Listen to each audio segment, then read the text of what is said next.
Nice of you to be here, and it's my privilege to brief introduction about what you're going to see tonight. So it's all been written down for me. Back in 1865, no, that's 1986, Richard was taken as a child to Jordan. How old were you when you first went to Jordan with your dad? 13. 13, okay, that's good. At the Tel Es-Sadiaq excavation with his father, Alan Hills, who just happened to be a photographer at the British Museum. And being a photographer at the British Museum, he took photographs of Jordan. And the theme music this evening would have been, if I could have got hold of the record, Cat Stevens doing Father and Son, because it's a father and son show. Richard had since had a fascination with Near Eastern ancient history and archaeology, which has endured today. He studied at Bournemouth University archaeology, I believe, before pursuing a career in marketing, particularly in the heritage and tourism sector, where he's quite successful. I've had the privilege already of beginning to do some work with him, and he's a fine man. So I hand you over to Richard. No doubt he's very, very proud to share his father's work tonight. Thank you.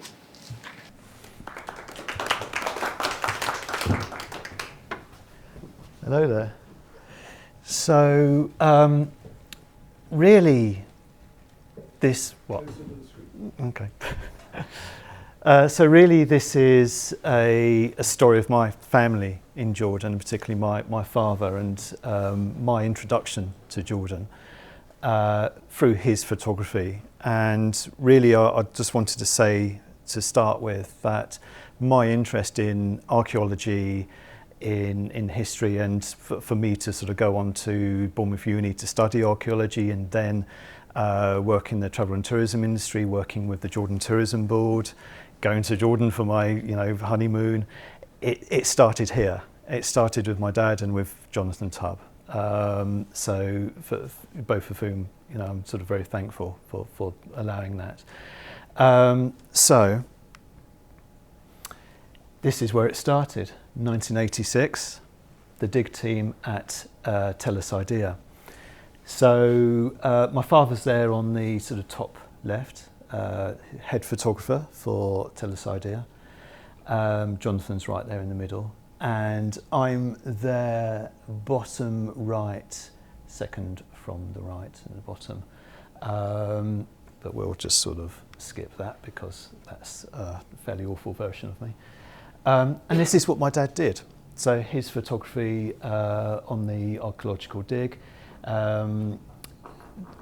essentially what they sort of excavated, whether it's in the cemetery section or at the top, sort of various architectural, sort of finds, and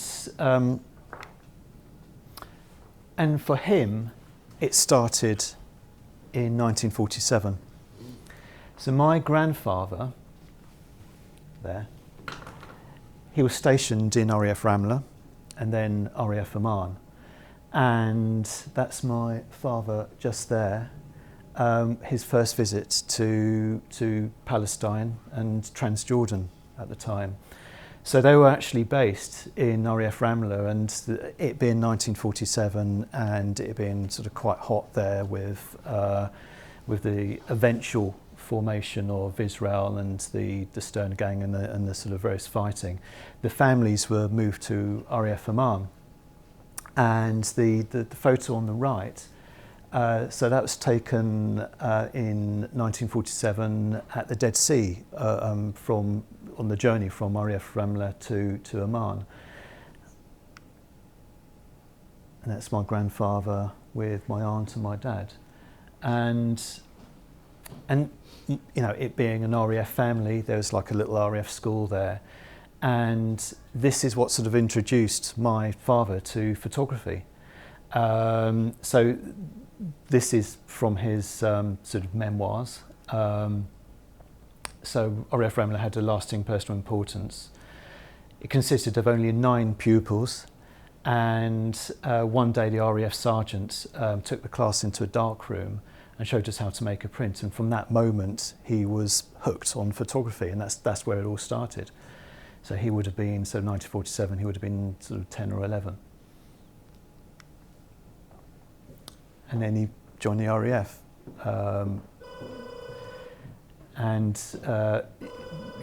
Having sort of had this interest in photography, he wanted to go into the sort of photographic part of the RAF, and that's him there on the left, in the photo recce section of 17th Squadron, and that's a photo of him on the right in a Shackleton, if you know your sort of aircraft. It's a bit like a Lancaster. And a couple of photos from his time in Sharjah and Aden, taken from a Shackleton. The photo from Sharjah. So you can see sort of quite early on those sort of landscapes and portraits were sort of starting to sort of appear in his work. His actual work in the RAF was photo reconnaissance. So, you know, I've seen a few photos of submarines and that sort of thing. This is taken at his time in Seletar, Singapore, where he was at his happiest, actually, in the RAF. And you can sort of see the style developing. So really, the rest of the presentation is sort of split into three. There's excavations at Tel Sidea, there's portraits, and then sort of more general landscapes from Jordan. So, as he says, in the 80s, I think it was 1985, was the first excavation at Tel Sidea of the British Museum, and he was asked to be a photographer there. And that is Tel Sidea in the Jordan Valley. So just in case you sort of are not so aware of where Tel Sidea is, so you've got the Jordan Valley, you've got the Dead Sea, Tel Sidea is there, Jericho, Amman. Sort of a bit closer is Tel Sidea at the top, and you might be able to make up towards the bottom right as Deir Allah. And Deir Allah is where the dig house was and where finds were recorded and sort of various sort of photographic things were done. And this is my father on the site, doing what he did. And this would have been probably around 86, actually, I think. So this is, again, Tel Sidea, and it's a monopod loaned to the excavation by Louise Martin, who's a photographer on the dig. Her father, who was an inventor, created this monopod for overhead photography, which was, obviously predating drones, and it being the 80s in the Jordan Valley. Technically, Jordan and Israel were still at war, technically, and so drone flying would have been frowned upon. So this was something that was sort of used quite regularly during the dig. A little lookout post from the site, so where the site security stayed. And earlier in 2023, we went out and had a look at Tel Sidea. Went on holiday in Jordan, looked at Tel Sidea, and so on the right is a sort of a photo from a year ago. So it's still there. So various bits and bobs have kind of been removed from it, but it's sort of there, bit derelict. Another photo. Tel Sidea. And there's Dino. I'm sure some of you will know Dino. And Joy McCorriston excavating, and another sort of landscape shot of Tel Sidea. I remember sort of walking around Tel Sidea with my father into those sort of slightly more marshy areas, and having to bang a drum because he said, "Oh, there's snakes around, so just bang a drum just to keep the snakes away." I mean, I was 13. I was let loose on Tel Sidea. I used to find and collect scorpions and silly things like that. It's kind of later, a few years later, I discovered one of the scorpions I sort of collected was actually really dangerous. So that was, father's parenting skills. It's another shot, Rupert Chapman and Barbara Pritzkat on area EE of the upper tail, looking onto the lower tail. So the lower tail, there was a cemetery area, and sort of more, I guess, residential, built up section on the upper tail. There's this section here. I don't know if you can sort of make out sort of there. I was sort of let loose on there for a little bit, an area called FF. So, it sort of, that kind of inspired my interest in archaeology, actually sort of being allowed to do something, albeit a little amount of something on the dig. And on the right, there's a guy named Mufadi. He was excavating. Some photos of the workers. Typically, the workers who helped out on the dig, they were farmers. Essentially, they worked on the local farms in the area, and during the period of the dig, they'd sort of help out, and some for sort of fairly sort of basic work, but others were very talented archaeologists and and excavated.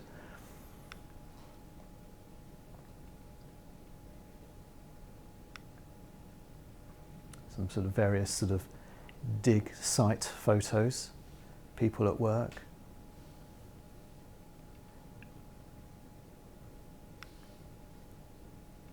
And Tel Dar Allah. So as I say, Tel Dar Allah is there's a dig house adjacent to it, which you'll see in a sec, where people sort of stayed and did work off site, and again another tell, obviously. And having sort of driven through Dar Allah, it has changed considerably. I mean, it's 1986 to 2023, so clearly there's some changes. A lot bigger than I was used to, and a lot busier, a lot scarier to drive through. But that's it now, and this essentially the same view back then. This is the dig house. The photo on the right, there's a lady named Fatma, who was a housekeeper on the dig at the dig house, and that was her house. So that was just at the bottom of the tell, sort of next to the dig house. There's a couple of people working, and I do not know the names of these people. So if anyone does, then I'll happily take them. That's Maria in the centre. So just general life, just life on the dig. So the portraits. So my father died in January 2020, and he had dementia, and his study was crammed with just stuff. And sort of shortly after he died, I sort of made the decision to essentially, it felt like an excavation. We could only get sort of 2 feet into the room, and then we had to sort of sort everything out, and this is where this journey started, because then I sort of found photographs that I'd never seen before, or at least I'd not seen for 30 years, and that's when I started digitizing them and sort of making sense of them. And it's when I sort of found a lot of these portraits. So in the dig house there were 2 ladies, Salam and Fatma, who were employed for cleaning and cooking. So that's Fatma, who had sort of fairly legendary status on the dig. She She was tough. She was actually, when I was there, I don't know, I suppose it may have changed, but when I was there, she was sort of fairly scared of electricity, of plugging the plug in. But she would open a bottle of Pepsi with her teeth. You know, it's just ridiculous. Amazing, amazing. Salem, I remember her. She was lovely.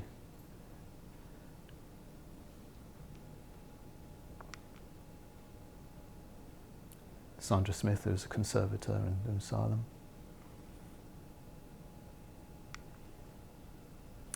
So Mohammed Jamra was the caretaker for the Dig House, and he had 4 or 5 kids, I think.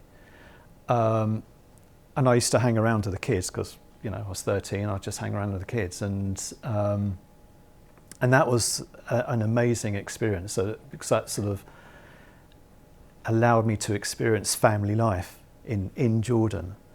And one day I went to the local school with one of the boys, which was truly terrifying. And I was asked to, being the English person, I was sort of ferried into the English class and asked to explain why people should learn English, and you know, I didn't know. And then I was asked to talk about this guy called Shakespeare, and it took me a while, but oh, you mean Shakespeare? And you know, I didn't know too much, but I sort of waffled my way through it. But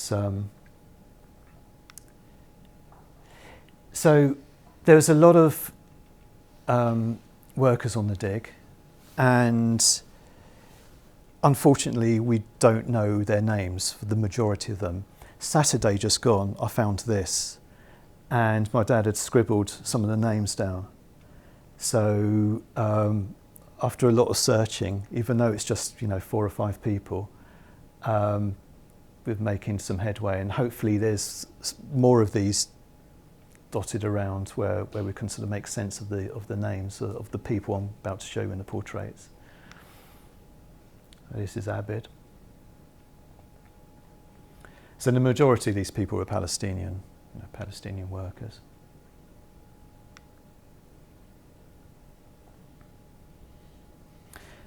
My father, he always had an interest in social history. So he will have approached this, I know this, he will have approached this not just through, you know, taking nice portraits of people, but an interest in those people and a respect for them.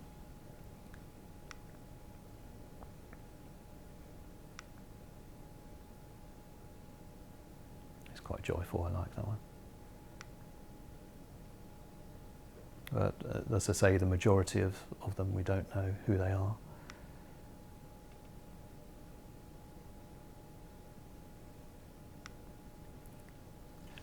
Also yeah, he's cool.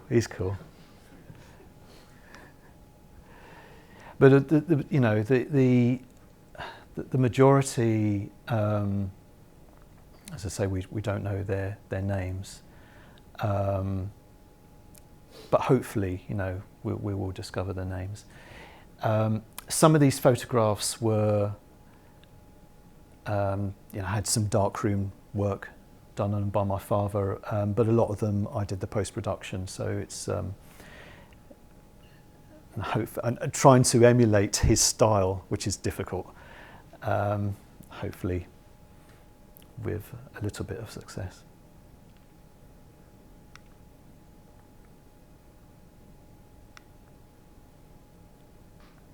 This one I know is one of my father's favourites.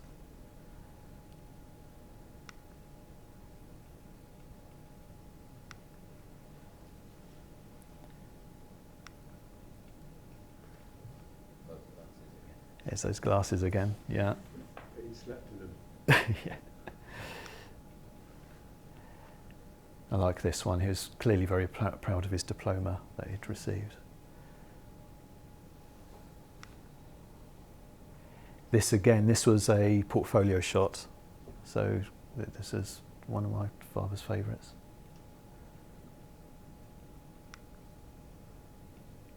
I like him. He looks kind of Sicilian. So. And one of the very few colour portraits. Very piercing eyes, actually.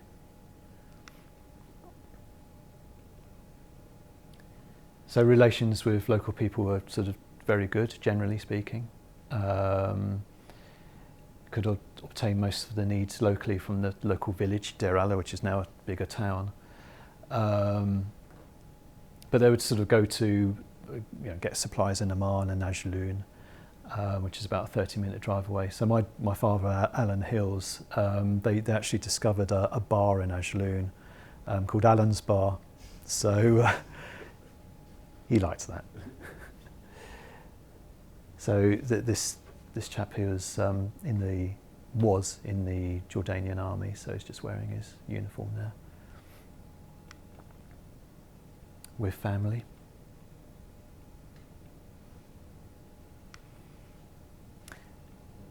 No, this set are my favourite photos. These are just full of life.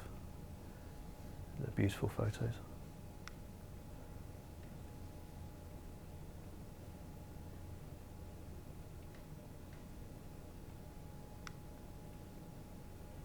Did a lot of post-production on this. So she would have been a shepherd, we think, because of the sort of stick thing that she's got there. I like that shot. Farmer there. I think those must be onions.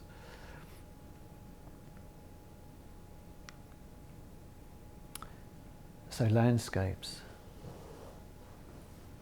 So this would have been a sunset over Palestine, over the hills of Palestine. Now I remember this from my time, ploughing in the Jordan Valley. So this is a big difference in the Jordan Valley, because agriculture now is a lot of big agribusiness there, a lot of high fences. It was much more open back then. And I certainly didn't see this in my last trip over. But this is apparently not a, so Rupert Chapman tells me, not a sort of standard plough, but I think he called it an adze or something, and it just sort of turns over the very top level of the soil.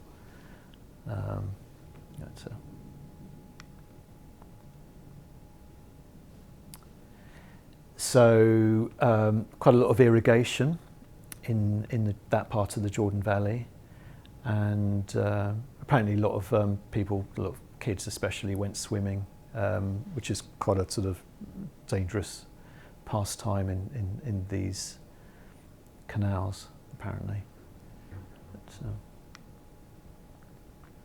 So this is looking over the village of Der Aller from the top of the Tel Der Aller.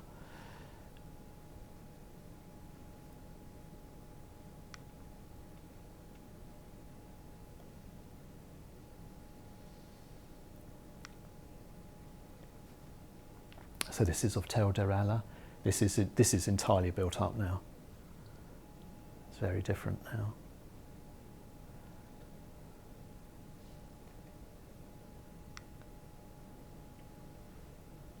Polytunnels, lots of those still, of course.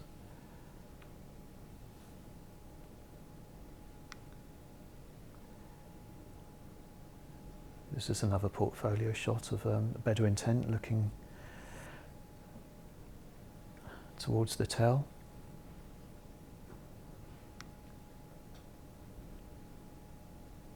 So this is Tel Sidea.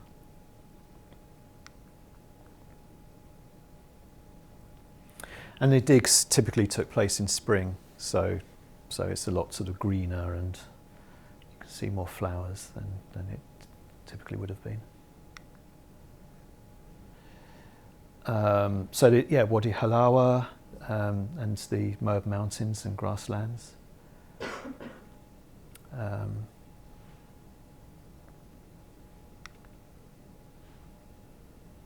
And the Jordan Valley landscape with sheep.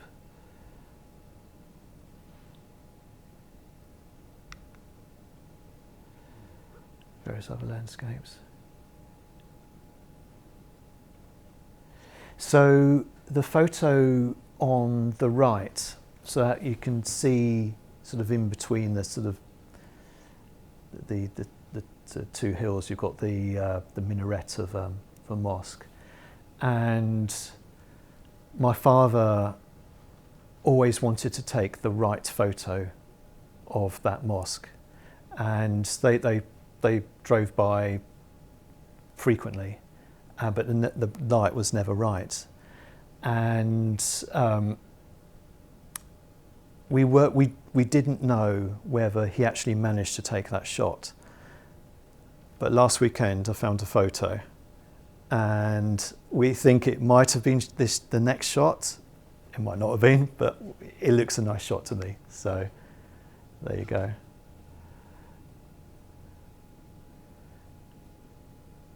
It may not have been the right shot, but I like it.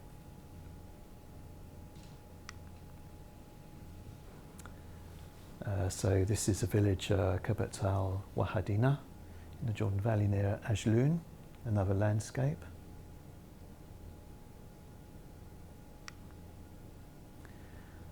Wadi Zarqa in the Jordan Valley.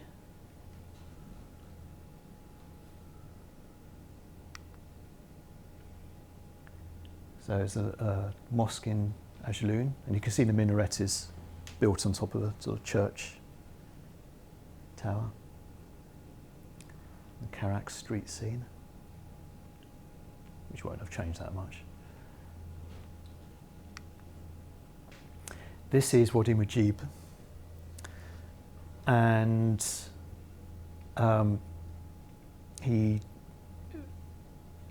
loved Wadi Mujib. I think he'd sort of go there very frequently to sort of take photos. And I mean, as you can see, it's an amazing gorge.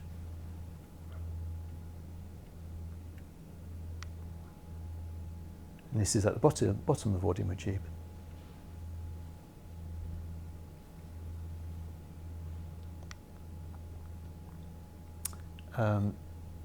Wadi Rum.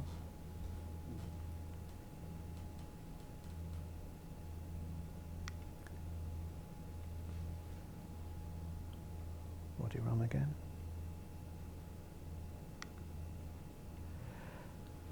And Karak Castle. So we've had the photo on the left a while, and again last weekend I did a lot of work last weekend. We found this photo, and sort of comparing the two, I'm pretty certain that's him taking that photo, which is quite a find, I think. Just randomly found that photo, and there he is. It's the same angle. Yeah.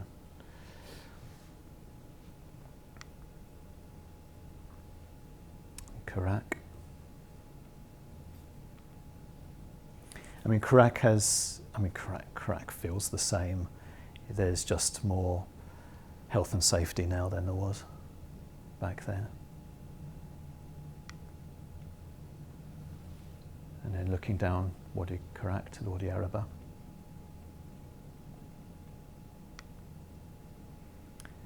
And Shobak Castle.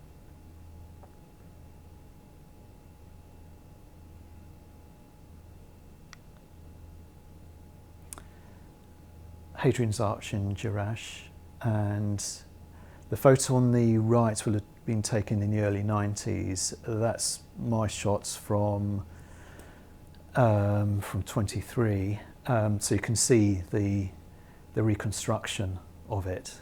It's quite a huge difference actually.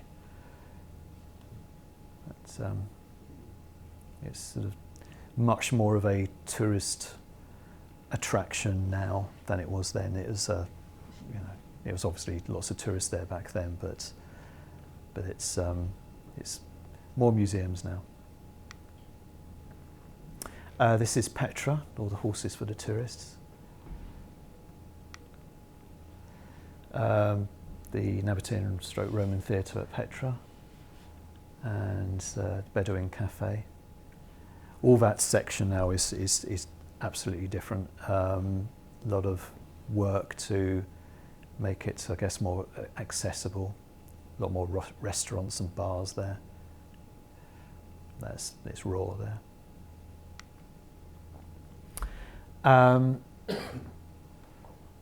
And I thought I'd sort of finish really on a couple of my shots because,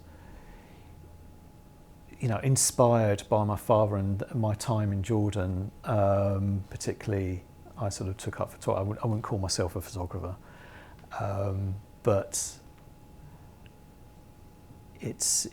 again, it's like a little passion. And Petra, you know, this is an example of the development in Petra. This opened up, I think, in 2021 with Japanese money.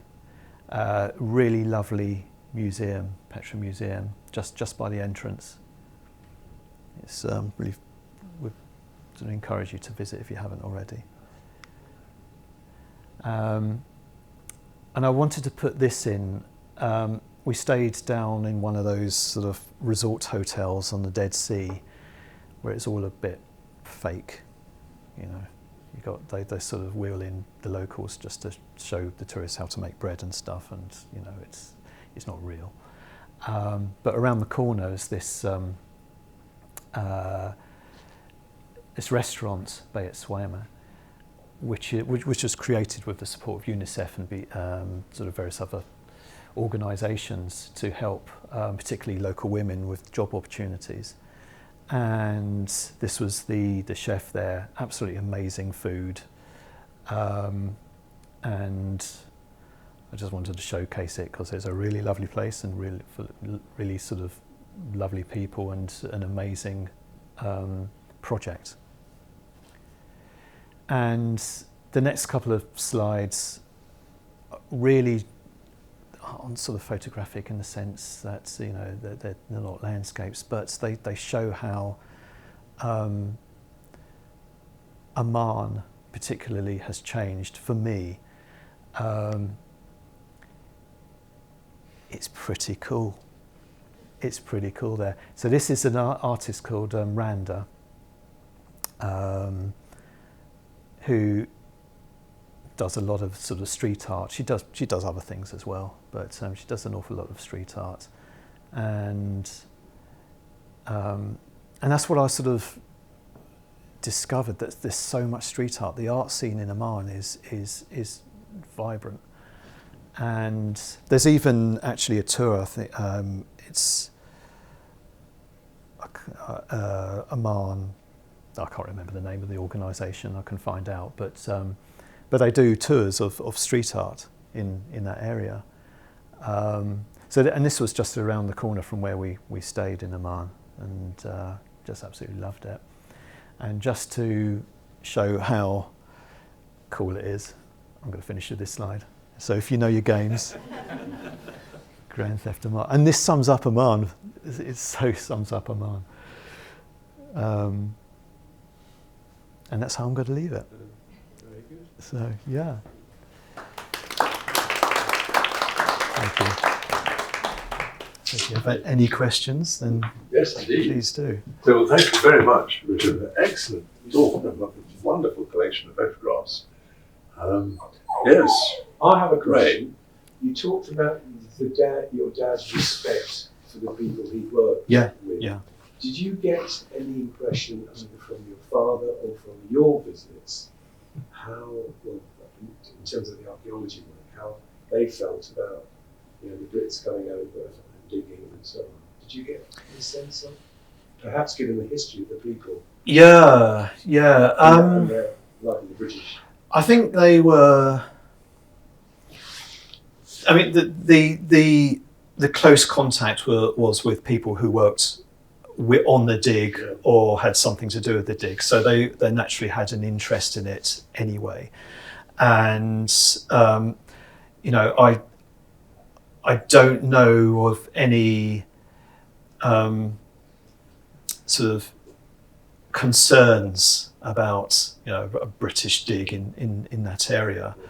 I mean, of course, historically, there's that sort of bigger argument about that sort of thing.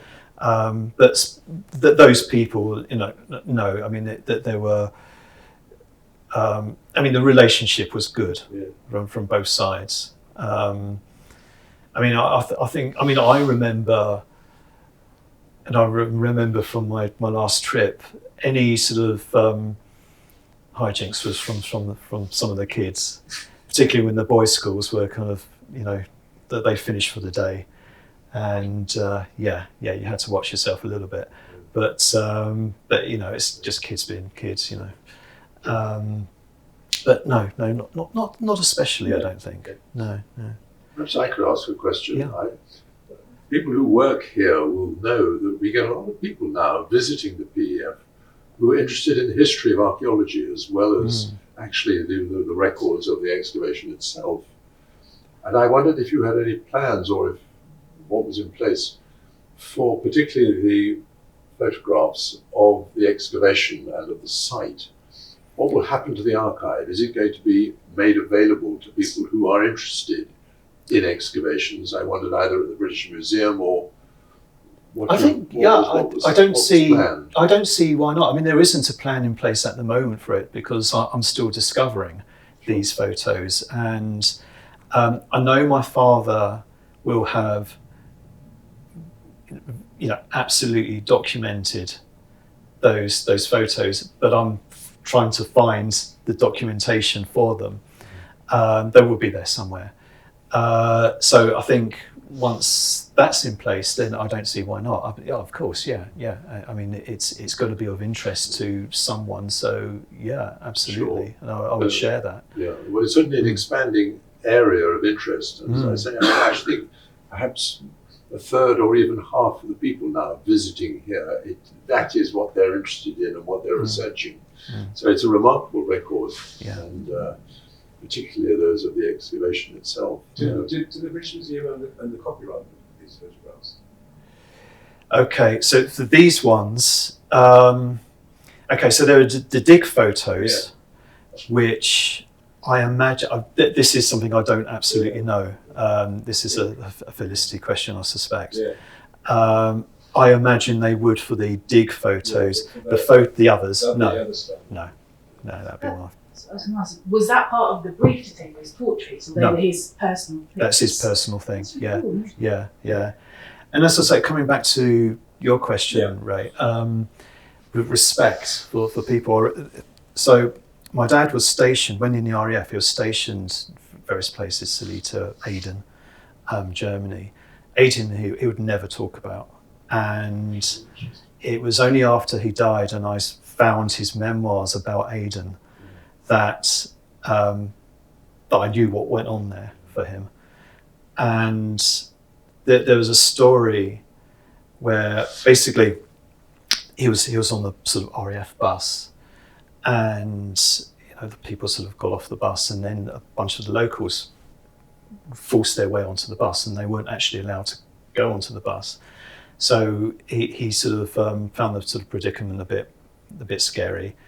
So he really felt that he had to load his gun and point it at someone to get them off the bus. But as he was doing it, he thought to himself, why am I doing this? I'm in someone else's country. Yeah, why would I do that? So that is the respect that he had from for local cultures, and that it's not a thought that I think his seniors in the RAF would have appreciated, but that was him. So yeah, and he was Sure. Yeah. Elizabeth, I think you had a question. Thank you so much for sharing all those amazing images. I really love them all. I was so impressed also by the portraits and how alive they are. Yeah. And I appreciated how somehow amused everybody's looking into who's looking Yes. into the camera seems. Yeah. So I guess the person behind the camera Yeah. must have been quite chirpy. Yeah, well, he would have chatted, absolutely. Yeah. He would have chatted to them and and shown a genuine interest, and that's what makes a difference. Yeah. And it's having respect for whoever you're photographing. And a lot of photographers, I think, make the mistake, they'll take a photo of of someone, and there's no story there, and it doesn't come across. It's static. And That's what I just felt like often it looks more like an interaction. Yeah. Also, it really feels like this. And I was wondering if you know where your dad developed the films, and if he did that on site or at the dig house or in Jordan, do you think the people who were being pictured, would they have seen those images? Okay, so the archaeological photos, the work photos, they will have been, I think a number of them, and I'm kind of trying to remember from my experience in '86, a number of them will have been developed in Deir Allah. These, because they were personal, I believe they were developed at home. So those people will have not seen the photos, unfortunately. An idea that I have is to go along again, take the photos, try to find the families, and then that would be an amazing experience. That's what I thought, a little exhibit, something there for people who can't, because they'll remember the faces maybe, and say, oh, it's good old, I don't know. No, absolutely. And we had the chance, unfortunately missed, to sort of drive into Deir Allah and to see the dig house again, and try and find Fatma's relatives, or but next time. Yeah. I was just going to add to that. I feel like that's the great part of the story. Like, if all these photos could then be compiled into a book, because your dad had a great eye. Like, all those photos, compositions, like the lighting was really poignant. And I think if you do go back and take more photos, it would be really nice in a book form for people to see the comparison and just to enjoy the photographs. Because I really think he was a great photographer. Like, those photos are really quite stunning, especially in landscapes. The portraits are really no, absolutely a real talent. And his first job out of school, he worked on a farm, and I've seen this is sort of James Herriot sort of period, farming, and there's photographs from the farms he worked in Wales, and you can sort of see the talent coming out, and but he learned the trade really in the RAF. And these would have been photoshopped after, would they? So you can really see the talent come through. Oh yeah, exactly. Yeah, a lot of the post-production on this was done in Lightroom, Photoshop, and so, which I'm glad it's there for me. But yeah, my dad worked with people who sort of touched up the photos with paint and a paintbrush. It's back in and that was in the British Museum. People employed at the BM to do that. That's a skill. That's a lost skill. But no, it's a good idea, and that there was an idea to have some form of an exhibition, possibly linked to the Anglo-Jordanian Society, of which I'm a member, or indeed the PF, and I don't know. It's early stages, but there will be something. I feel there will be. If there are no more questions at the moment, can I suggest then, first of all, thank you very much again for a really interesting talk and some just wonderful photographs. And perhaps invite everybody to continue the discussion over a glass of wine. So thank you once again. Yeah.